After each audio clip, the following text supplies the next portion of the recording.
Hey guys, Alex here from Trademate Sports, and today I'm going to take you through 7 ways you can manage your risk when sports betting. Whether you're placing your first bet or you've been in the game for years, managing risk is the cornerstone of long-term success. Without a clear strategy, it's very easy to let emotions or poor planning take control and leave your bankroll in jeopardy. So today, I've put together a list of 7 ways you can manage your risk when sports betting to help you achieve your betting goals. But before I get into today's video, please make sure you subscribe to the channel and click the bell so you get a notification every time we post a video like this.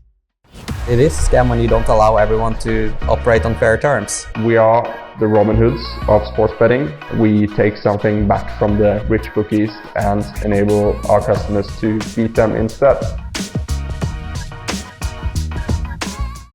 The first thing to do when managing your risk in sports betting is to establish a bankroll.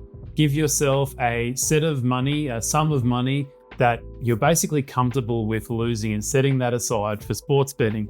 Whether you're a professional sports bettor or someone who's just starting up as a beginner, make sure you start with a sum that you're comfortable with losing and that you can slowly grow over time.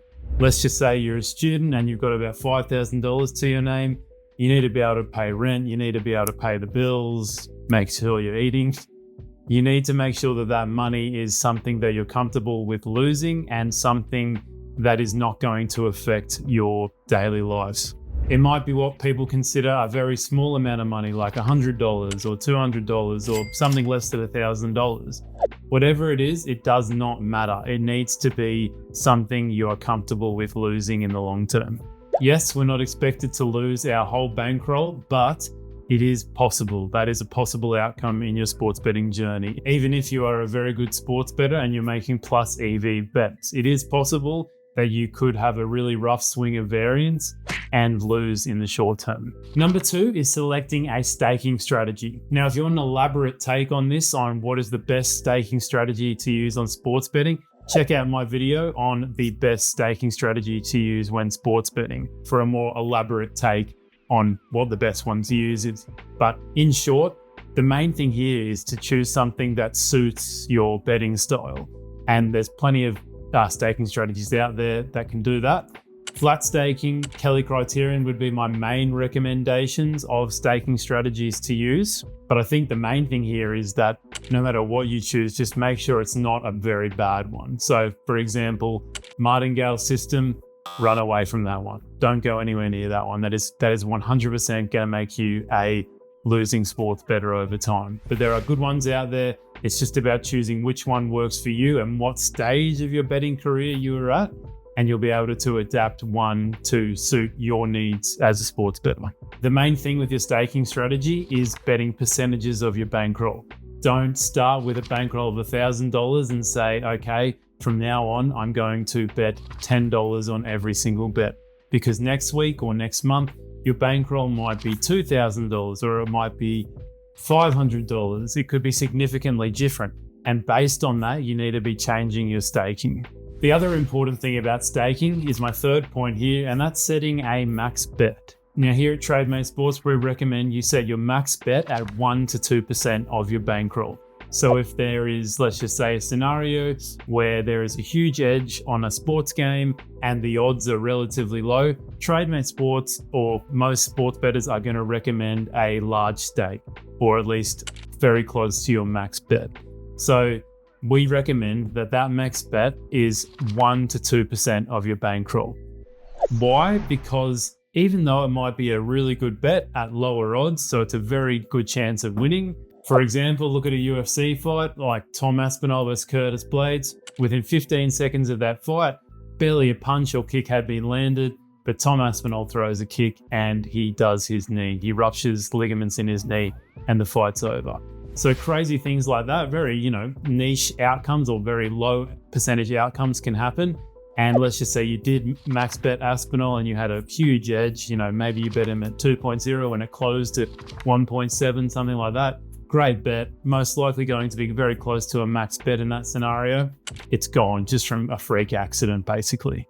So these are the reasons why your max bet should never be a huge percentage of your bankroll, because you don't want some crazy outcome, some freak accident to really affect your sports betting journey. Another way to manage risk is hedging. Now here at Trademate Sports, we generally don't recommend hedging your bets because when you're hedging against a bet, it generally means you're taking a negative EV bet on the other side. So let's use that example we just had with Tom Aspinall and Curtis Blades.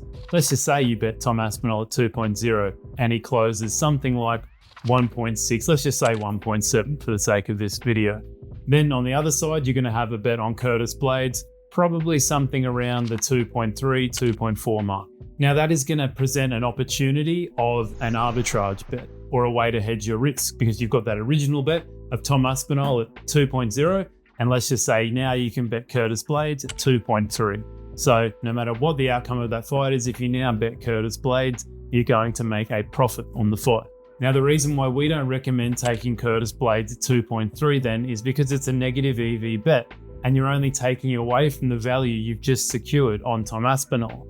But sometimes it definitely does pay to hedge, because it could be a life-changing amount of money you could make. I doubt it would be if you're betting in like the 2.0 kind of range, but let's just say you backed a golfer to win on the weekend at 100 to 1 odds. And, you know, he's a couple holes away from winning, or a day out from the event finishing, he's got a 2 or 3 shot lead. It might pay to back the field or, you know, lay him on the exchange just to make sure you secure some kind of profit. Because when it comes to betting on these longer odds ranges, generally, if they do win, it's going to be a life-changing amount of money potentially that you could win, an amount of money that can change your betting journey and really grow your bankroll to a much bigger amount. And there's recently been a really good book released by Dan Abrams, who we've had on the podcast recently a couple of times, and he released a book called But How Much Did You Lose? And he goes into the mathematics behind hedging bets and when it can definitely be a very good move when it comes to your expected bankroll growth, because it goes through scenarios where in sports betting you might have the opportunity to hedge out. Sometimes it can be quite hard because you might not have the time or the scenario doesn't arise. But he talks about scenarios in which you can sometimes take a negative EV bet on the other side, a slight negative EV bet or a neutral EV bet, and in the long term, by taking the other side, it will result in the most profitable way to grow your bankroll.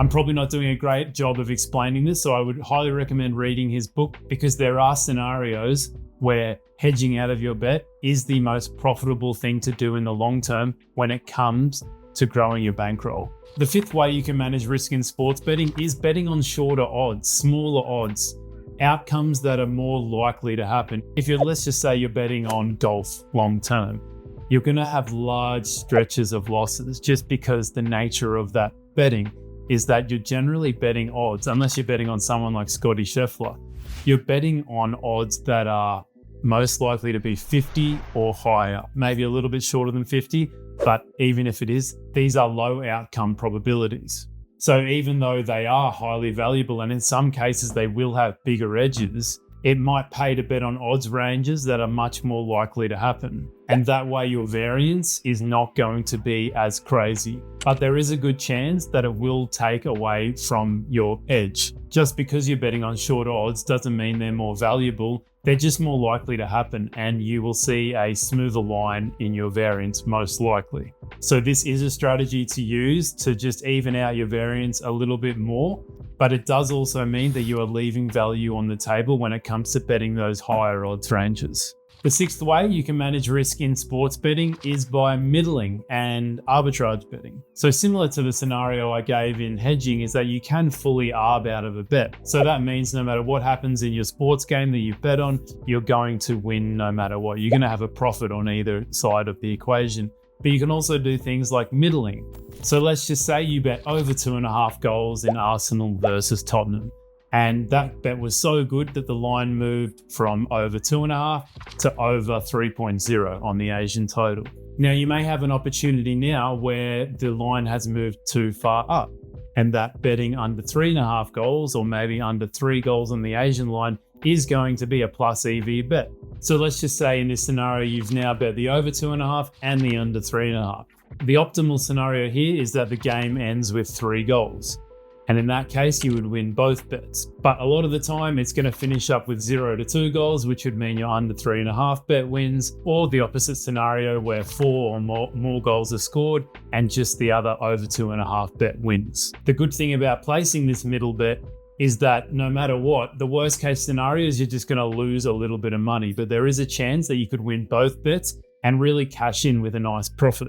If you want more information on how middle betting works and how you can make this a long-term strategy, just check this video above me here where I go through exactly what middle betting is and how it works. But generally, these are just ways that you can manage your risk a little bit better when sports betting. My last way to manage risk in sports betting is elite bet tracking. Now, if you become a really good bet tracker, you're going to know where the leaks are in your game and where you're succeeding in betting. If you do a really good job of tracking your bets, you're going to be all over your sports betting history and you're going to understand exactly where it is where you can improve, or maybe where you should just focus more of your time and really delve deeper into ways you can improve your edge that you already have.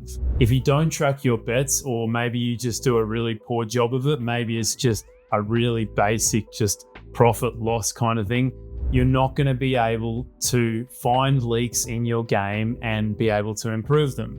But if you're tracking things like, are you beating the closing line? What sports and what markets am I betting into? Where are these bets coming from? Are they coming from me? Are they coming from a tipster? Are they coming from a software? Breaking your bets up into these subcategories are going to be so helpful for you in the long term when you're taking an overall picture of your betting every month or every year, and it will improve your sports betting out of sight. There's no better way to manage risk than to understand exactly where your sports betting is and where you're losing and where you're winning. And they were my 7 tips on how to manage your risk when sports betting. Now, some of those tips won't apply to some sports bettors, but I think I've given a really broad overview of some tips that will help some sports bettors and some that aren't really relevant for others. But there are definitely strategies in there, no matter what kind of sports bettor you are, what kind of strategies you undertake, that are going to be helpful for you in the long term, and make sure that you do not go broke when sports betting. But thanks for watching. If you liked today's video, please give it a like and subscribe to the channel. See you guys next time. Cheers.